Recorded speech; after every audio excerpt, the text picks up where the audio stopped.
जीवन में हर व्यक्ति को कभी ना कभी अपमान, तिरस्कार, धोखा या दिल दुखाने वाली बातें सहनी पड़ती हैं। कभी अपना, कभी पराया, कभी दोस्त, कभी रिश्तेदार। ऐसे क्षण आते हैं जब मन टूटने लगता है। परंतु गीता हमें सिखाती है कि दुख और अपमान के समय हमारा मनोबल ही हमारी सबसे बड़ी ताकत है। श्री कृष्ण ने अर्जुन को रणभूमि में यही समझाया कि दुखी होकर हार मान लेना समाधान नहीं, बल्कि दुख को प्रेरणा बनाकर आगे बढ़ना ही सच्चा धर्म है। दुख से उत्पन्न शक्ति। एक, जब कोई आपका दिल दुखाए। कृष्ण कहते हैं, हे अर्जुन, संसार में कोई भी तुम्हें अपमानित करे, दुख पहुंचाए, तुम्हारी पीठ पीछे बातें बनाए, तुम्हें तोड़ने का प्रयास करे, ये उनकी प्रवृत्ति है। पर तुम्हारी प्रतिक्रिया तुम्हारे चरित्र का दर्पण है। मतलब ये है कि दो व्यक्ति हमें चोट पहुंचाता है, वो केवल हमारे धैर्य और आत्मबल की परीक्षा ले रहा होता है। दूसरा, गीता का मूल संदेश। भगवत गीता का सबसे बड़ा सूत्र है, कर्मण्येय अधिकारस्ते मां फलेषु कदाचन। अर्थात तुम्हारा अधिकार केवल कर्म पर है, फल पर नहीं। जब कोई आपका दिल दुखाता है, तब ये श्लोक हमें ये याद दिलाता है कि हमारा काम है अपने कर्म पर ध्यान देना, ना कि दूसरों के आचरण पर। उन्होंने जो किया, वो उनका कर्म है। हम जो प्रतिक्रिया देंगे, वही हमारा कर्म है।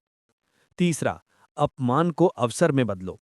कृष्ण कहते हैं कि शत्रु जब तुम्हें गिराने की कोशिश करता है, तो वो अनजाने में तुम्हें ऊपर उठने का अवसर देता है।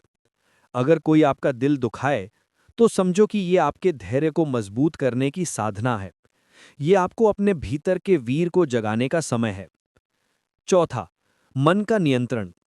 गीता में एक श्लोक है, उद्धरेदात्मनात्मानम नात्मानम अवसादयेत। अर्थात मनुष्य को चाहिए कि वो स्वयं अपने मन को उठाए, ना कि अपने को नीचे गिराए। जब कोई अपमानित करे, तो हमें ये सोचना चाहिए कि मैं अपनी आत्मा को और ऊंचा करूंगा, उनकी बातों से नीचे नहीं गिरूंगा। पांचवां, उदाहरण, अर्जुन की निराशा। महाभारत युद्ध से पहले अर्जुन भी रो पड़े थे। वे कहने लगे, हे माधव, मेरे अपने ही रिश्तेदार सामने खड़े हैं, मैं इन्हें मारकर क्या करूंगा? मेरा मन टूट गया है। तब कृष्ण ने कहा, हे पार्थ, ये कमजोरी वीर पुरुष को शोभा नहीं देती। उठो, अपने कर्तव्य को पहचानो। जब दिल टूटे, तब सबसे बड़ी शक्ति यही है कि हम अपने धर्म और कर्म को याद रखें। छठा, व्यवहारिक प्रेरणा। अगर आज हमें कोई धोखा दे, अपमानित करे या हमें छोटा दिखाए, तो गीता कहती है,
गीता का हृदय है कर्म योग। कृष्ण ने अर्जुन से कहा, कर्मण्यवधिकारस्ते मा फलेषु कदाचन। अर्थ, तुम्हारा अधिकार केवल कर्म पर है, फल पर कभी नहीं। मतलब यह है कि जब कोई आपका दिल दुखाए, तब उस दुख को ढाल बनाकर अपने कर्म की ओर लग जाओ। अपमान को कर्म का ईंधन बना दो, तानों को मेहनत का हथियार बना दो और दुख को विजय की सीढ़ी बना दो। 2. अपमान से भागो मत, उसे उपयोग करो। जीवन में जो लोग महान बने, वे अपमान से नहीं टूटे, बल्कि उन्होंने अपमान को ही सफलता का आधार बनाया। कबीर को समाज ने नकारा, लेकिन वही आज महान संत बने। वाल्मीकि पहले डाकू थे, लेकिन दुख और चेतना ने उन्हें महर्षि बना दिया। अब्दुल कलाम साधारण घर से निकले, आलोचना झेली, पर कर्म पर ध्यान दिया और मिसाइल मैन बन गए। कृष्ण का संदेश यही है, अपमान तुम्हें रुकने के लिए नहीं, बल्कि आगे बढ़ने के लिए दिया जाता है। 3. कर्म ही उत्तर है। जब कोई आपका दिल दुखाए, तो आप 3 रास्ते चुन सकते हैं। 1. रोना और अपनी शक्ति व्यर्थ करना। 2. बदला लेना और अपनी आत्मा को दूषित करना। 3. कर्म करना और अपने शत्रुओं को अपनी सफलता से उत्तर देना। गीता हमें तीसरा मार्ग दिखाती है। 4. कृष्ण का प्रेरक संवाद। कृष्ण अर्जुन से कहते हैं, हे पार्थ, लोग तुझे कमजोर कहेंगे, तुझे अपमानित करेंगे, लेकिन यदि तू अपने धर्म से पीछे हटेगा, तो ये अपमान तुझे जीवन भर जलाता रहेगा। इसलिए उठ, शस्त्र धारण कर, कर्म कर। यहां शस्त्र का अर्थ केवल युद्ध के हथियार नहीं, बल्कि जीवन के हर क्षेत्र में कर्म का संकल्प है। विद्यार्थी के लिए पढ़ाई शस्त्र है, व्यापारी के लिए ईमानदारी और परिश्रम शस्त्र है, कलाकार के लिए कला शस्त्र है, साधक के लिए ध्यान और सेवा शस्त्र है। 5. कर्म से मिलने वाली मुक्ति। कृष्ण का संदेश स्पष्ट है, अपमान से मुक्त होने का मार्ग बदला नहीं, कर्म है। जब आप कर्म में जुट जाते हैं, तो अपमान धीरे धीरे मिट जाता है। लोग भूल जाते हैं कि उन्होंने आपको कभी छोटा कहा था, और वही लोग आपकी सफलता के बाद ताली बजाने लगते हैं। 6. अपमान को कर्म में बदलने की कला। 1. आलोचना को सुनो, उसमें छिपा सुधार खोजो। 2. दिल के दर्द को लिखो और उसे अपनी ऊर्जा में बदलो। 3. कर्म की योजना बनाओ, क्या करना है, कैसे करना है। 4. निरंतर प्रयास करो, चाहे लोग हंसें, मजाक उड़ाएं, तुम कर्म करते रहो। 7. उदाहरण अर्जुन की वापसी। कुरुक्षेत्र में अर्जुन डगमगा गए थे। उन्होंने कहा, हे माधव, मैं युद्ध नहीं करूंगा। अगर अर्जुन वहीं बैठ जाते, तो इतिहास उन्हें कायर के रूप में याद करता, लेकिन कृष्ण के उपदेश ने उन्हें कर्म में लगाया। परिणाम, अर्जुन इतिहास के महान धनुर्धर कहलाए। यही शिक्षा है, जब दिल दुखे तो रुकना नहीं, उठना है। 8. आधुनिक संदर्भ। अगर आज कोई ऑफिस में आपका मजाक उड़ाए, समाज में आपको छोटा समझे या रिश्तेदार आपको नीचा दिखाएं, तो गीता कहती है, उनके शब्दों को मत पकड़ो, अपने कर्म को पकड़ो। उनकी बातों का जवाब बहस से नहीं, अपनी उपलब्धियों से दो। 9. श्री कृष्ण की वाणी। हे साधक, तेरा अपमान तुझे गिराने के लिए नहीं, उठाने के लिए है। यदि तू कर्म से उत्तर देगा, तो वही लोग जो आज तुझे तोड़ रहे हैं, कल तेरे चरणों में झुकेंगे। इसलिए दुखी मत हो, कर्म में लग जा। 10. व्यावहारिक मंत्र। जब दिल दुखे, तो तुरंत मन में कहो, ये अपमान मेरी शक्ति है, मैं इसे कर्म में बदलूंगा। हर आलोचना के बाद एक नया संकल्प लो। दूसरों के शब्दों से टूटो मत, अपने कर्म से चमको। गीता में श्री कृष्ण ने कहा, ज्ञानम तेहम सविज्ञानम इदम वक्ष्यामि अशेषतः। अर्थ, मैं तुझे ऐसा ज्ञान दूंगा जिसे जानकर तू संसार के सभी दुखों से पार हो जाएगा। जब कोई हमारा दिल दुखाता है, तो अंधकार छा जाता है। ज्ञान योग उस अंधकार में दीपक की तरह है। ज्ञान योग का संदेश है, दुख स्थायी नहीं है, अपमान केवल अस्थायी अनुभव है, आत्मा की शक्ति असीम है। 2. दुख क्यों होता है? कृष्ण समझाते हैं, दुख इसलिए होता है क्योंकि हम शरीर और अहंकार से अपने को जोड़ लेते हैं। कोई हमारी निंदा करे तो अहंकार आहत हो जाता है, कोई धोखा दे तो मन टूट जाता है। लेकिन जब हम ज्ञान से समझते हैं कि मैं आत्मा हूं, ना कि ये शरीर और अहंकार, तो अपमान हमें छू नहीं पाता। 3. ज्ञान की शक्ति। ज्ञान से हमें ये समझ आती है कि जो हमें दुख पहुंचा रहा है वो भी अज्ञान में है, जो हमें अपमानित कर रहा है वो भी अपनी कमजोरी छिपा रहा है। और हम यदि इस स्थिति को ज्ञान से देखें तो हमें गुस्सा नहीं, करुणा होगी। 4. दुख को बदलने का सूत्र। कृष्ण कहते हैं, हे अर्जुन, जैसे अग्नि सोने को शुद्ध करती है वैसे ही दुख साधक को शुद्ध करता है। तो जब कोई आपका दिल दुखाए तो सोचिए, ये दुख मुझे और पवित्र बना रहा है, ये मुझे और बड़ा बना रहा है। 5. व्यवहारिक ज्ञान। अगर कोई आपका दिल दुखाए तो मन ही मन सोचें, ये दुख अस्थायी है, मेरी आत्मा शाश्वत है। स्थिति को दूर से देखने का अभ्यास करें, जैसे आप दर्शक हों। जिस तरह फिल्म देखते समय आप जानते हैं कि ये असली नहीं है, वैसे ही जीवन के दुख भी अस्थायी नाटक हैं। 6. उदाहरण प्रहलाद की भक्ति। प्रहलाद को उनके पिता हिरण्यकश्यप ने बहुत कष्ट दिया, लेकिन प्रहलाद ने ज्ञान से समझा, मेरी आत्मा अमर है और मेरे प्रभु विष्णु हर जगह हैं। इस ज्ञान ने उन्हें अजेय बना दिया। इसका संदेश है, जब कोई आपको दुख दे तो ज्ञान को पकड़ो, वही आपको शक्ति देगा। 7. आधुनिक संदर्भ। आज जब ऑफिस में बॉस डांट दे, रिश्तेदार अपमान करें या सोशल मीडिया पर कोई आलोचना कर दे तो लोग टूट जाते हैं। लेकिन गीता का ज्ञान हमें ये कहता है कि ये सब अस्थायी है, मेरी आत्मा इससे ऊपर है, मैं प्रकाश हूं, अंधकार मुझे छू नहीं सकता। 9. श्री कृष्ण की प्रेरक वाणी। हे साधक, दुख को ज्ञान से देख। जब कोई तुझे चोट पहुंचाए तो समझ ले कि वो अज्ञान से ऐसा कर रहा है। तू ज्ञान से उसे क्षमा कर और अपने मार्ग पर अडिग रहे, क्योंकि प्रकाश कभी अंधकार से हारता नहीं है। 10. व्यवहारिक मंत्र। प्रतिदिन गीता का एक श्लोक पढ़ो, ध्यान करो और मन में कहो, मैं आत्मा हूं, मैं शाश्वत हूं। जब कोई अपमान करे तो मुस्कुराकर कहो, यह भी बीत जाएगा। 10. परिणाम। ज्ञान से दुख मिटता है, दिल को ठेस पहुंचाने वाली बात धीरे धीरे महत्वहीन लगने लगती है और आप भीतर से इतने मजबूत हो जाते हैं कि संसार की कोई शक्ति आपको तोड़ नहीं सकती। गीता में श्री कृष्ण ने अर्जुन को बार बार कहा, मन मना भव मद भक्तो भव मद्याजी माम नमस्कुरु। अर्थ, अपना मन मुझ में लगा, मेरा भक्त बन, मेरी आराधना कर और मुझे प्रणाम कर।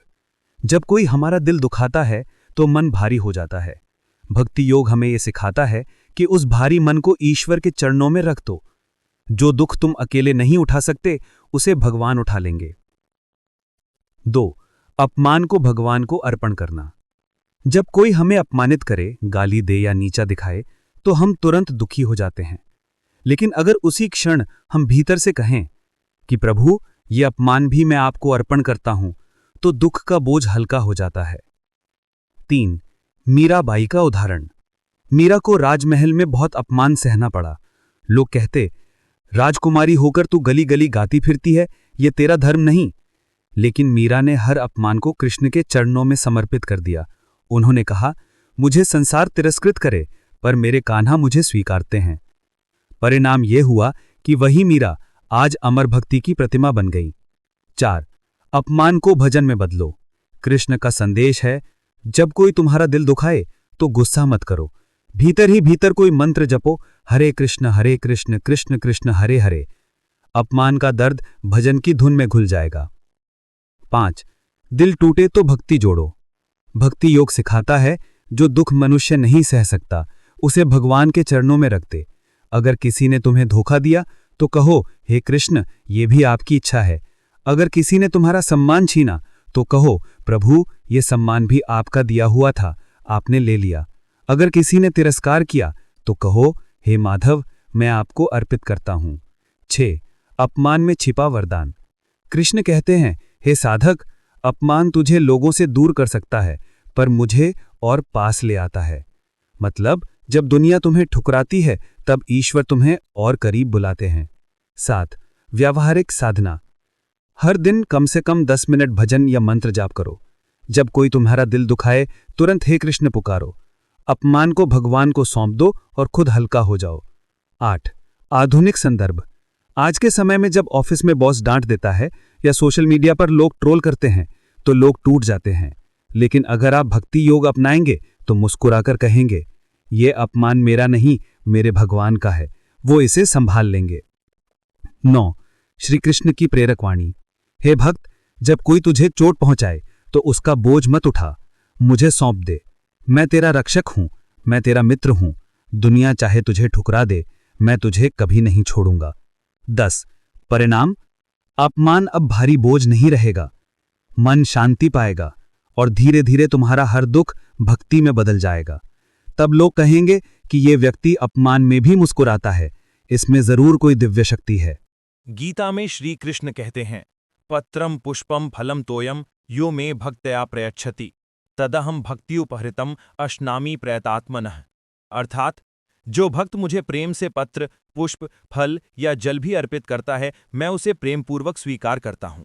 इसका अर्थ है कि ईश्वर को केवल प्रेम चाहिए। जब कोई आपका दिल दुखाए तो गुस्सा या घृणा ना पालो, बल्कि उस अपमान को प्रेम में बदलो। 2 प्रेम योग क्यों सबसे बड़ा योग है? गुस्सा अपमान को और बड़ा बनाता है, नफरत हमें अंदर से जला देती है, लेकिन प्रेम अपमान को घुलाकर अमृत बना देता है। प्रेम योग का मतलब है घृणा के स्थान पर करुणा रखना, अपमान के स्थान पर प्रेम रखना।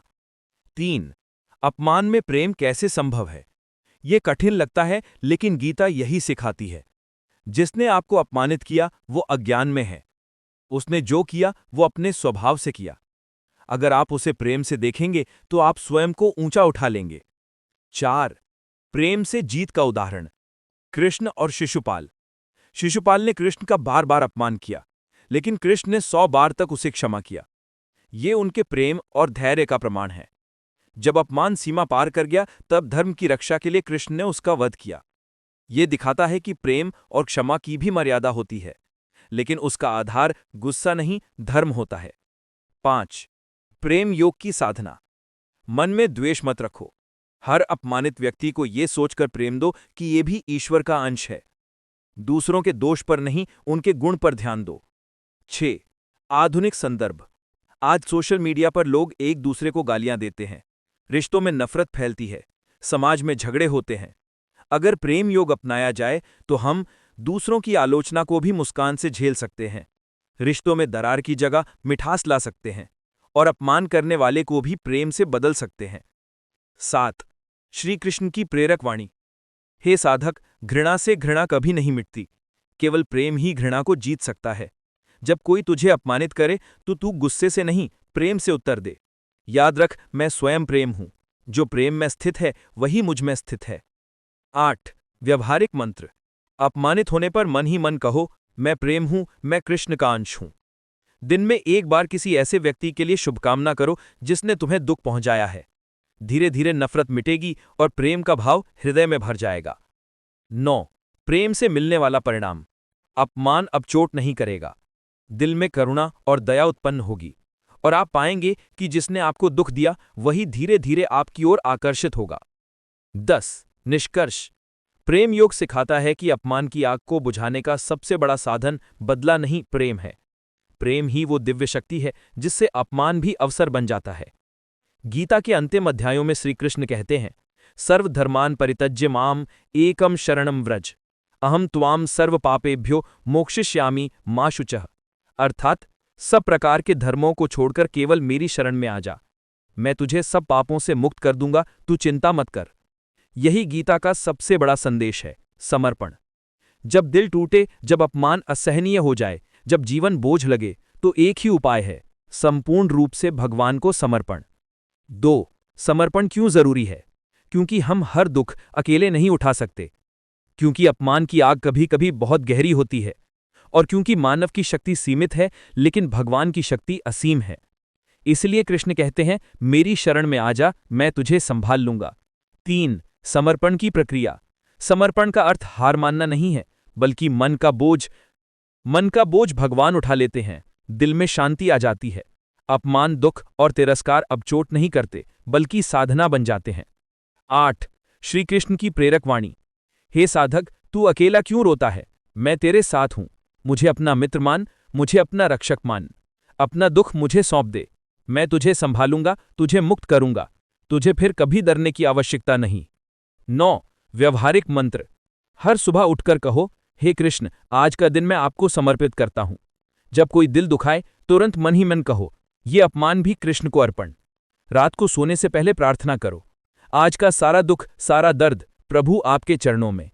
10. अंतिम परिणाम, समर्पण से अपमान का दर्द हमेशा के लिए मिट जाएगा। दिल हल्का और आत्मा शांत हो जाएगी। आप महसूस करेंगे कि जीवन अब आपका बोझ नहीं, बल्कि ईश्वर की लीला है। और यही गीता का अंतिम संदेश है। जब कोई आपका दिल दुखाए तो टूटना मत, उसे कृष्ण को समर्पित कर दो। निष्कर्ष, संपूर्ण गीता सार। 1. दुख को शक्ति बनाओ। 2. अपमान को अवसर मानो। 3. कर्म पर ध्यान दो, फल पर नहीं। 4. ज्ञान से अंधकार मिटाओ। 5. भक्ति से दुख भगवान को सौंपो। 6. ध्यान से मन को शांत करो। 7. त्याग और वैराग्य से छोड़ो और आगे बढ़ो। 8. क्षमा से अपमान को जीत लो। 9. प्रेम से घृणा को पिघला दो। 10. समर्पण से जीवन को ईश्वर के हवाले कर दो।